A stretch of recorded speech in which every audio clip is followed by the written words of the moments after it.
Bismillahirrahmanirrahim. Assalamualaikum warahmatullahi wabarakatuh. Salam guru penggerak. Guru bergerak, menggerakkan, tergerak, Indonesia maju.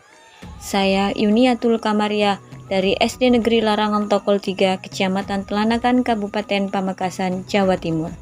Dengan pengajar praktik saya, Ibu Sinta Oktaviana dari IAIN Madura. Saya akan memaparkan tentang koneksi antar materi, kesimpulan, dan refleksi modul 1.1.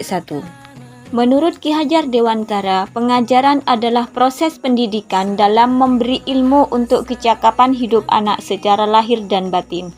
Sedangkan pendidikan menciptakan ruang bagi murid untuk bertumbuh secara utuh agar mampu memuliakan dirinya dan orang lain serta menjadi mandiri. Jadi, pengajaran dan pendidikan itu tidak sama, akan tetapi pengajaran adalah bagian dari pendidikan. Apa yang saya percaya tentang murid dan pembelajaran di kelas sebelum mempelajari modul 1.1. Yang pertama, mendidik dan mengajar mempunyai makna yang sama. Yang kedua, pembelajaran berpusat pada guru atau teacher center. Jadi, semua pembelajaran hanya mengikuti instruksi guru saja. Yang ketiga, siswa pasif dan motivasi belajar siswa rendah dikarenakan siswa tidak dapat mengeluarkan karakter mereka, hanya mendengarkan instruksi guru saja. Yang keempat, pembelajaran berfokus pada materi dan penyelesaian tugas. Pembelajaran yang saya berikan hanya fokus untuk menyelesaikan materi tepat waktu dan penyelesaian tugas juga tepat waktu. Yang kelima, saya kurang memahami karakter siswa. Sedangkan karakter siswa di dalam kelas itu berbeda-beda. Apa yang berubah dari pemikiran atau perilaku saya setelah mempelajari modul 1.1? Yang pertama saya lakukan adalah merancang pembelajaran secara menarik agar siswa lebih termotivasi dan pembelajaran yang bervariasi. Contoh, ketika saya memutarkan sebuah musik dan lagu, kemudian meminta anak-anak untuk bergerak dari tempat duduk dan bergerak sesuai kreativitas mereka merasa lebih bahagia dan lebih enjoy dalam belajar, sehingga pembelajaran berikutnya lebih menyenangkan lagi, karena mereka belajar tanpa merasa terbebani. Yang kedua, menuntun siswa dalam mengembangkan potensi yang dimiliki sesuai dengan kodrat alam dan kodrat zaman. Ketika mereka mengalami kesulitan, saya harus mampu untuk memberikan solusi dan masukan yang sesuai dengan karakter mereka. Yang kedua, saya memberikan pembelajaran bervariasi sesuai dengan kodrat zaman dengan menggunakan alat elektronik yang ada seperti HP, laptop, proyektor, audio, sehingga pembelajaran lebih menyenangkan lagi dan anak-anak lebih semangat dalam belajar. Apa yang berubah dari pemikiran atau perilaku saya setelah mempelajari modul 1.1? Yang pertama, saya memberikan kebebasan kepada anak dalam menyelesaikan tugas sesuai dengan kreativitas yang mereka miliki. Dapat menggunakan buku yang sudah ada di kelas ataupun buku bacaan yang lain maupun internet dengan pengawasan guru. Yang kedua, menerapkan pembelajaran yang berpusat pada murid atau student center. Semua pembelajaran berpusat pada murid.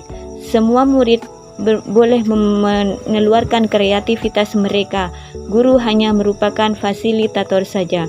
Yang ketiga, lebih memahami karakteristik siswa dan menghargai perbedaan tersebut. Siswa yang suka berbicara bisa diminta untuk mempresentasikan hasil pekerjaannya. Siswa yang suka mendengarkan audio, saya putarkan audio. Sedangkan siswa yang membutuhkan bimbingan secara bergantian, saya bimbing untuk mendapatkan pelayanan yang sama. Apa yang dapat saya terapkan lebih baik agar kelas mencerminkan pemikiran Ki Hajar Dewantara? Yang pertama, saya melakukan pendekatan kepada siswa dengan mengajak berdiskusi kendala yang dihadapi. Ketika didapat ada siswa yang kurang fokus, setelah selesai pembelajaran, saya panggil, saya ajak berbicara dan berdiskusi kenapa terjadi seperti itu, sehingga anak itu mampu bercerita tentang dirinya ataupun pelajaran yang sudah dilakukan. Yang kedua, melaksanakan pembelajaran yang menyenangkan dan inovatif. Belajar sambil bermain ternyata lebih disukai anak-anak. Jadi saya mengemas pembelajaran dengan bermacam-macam permainan.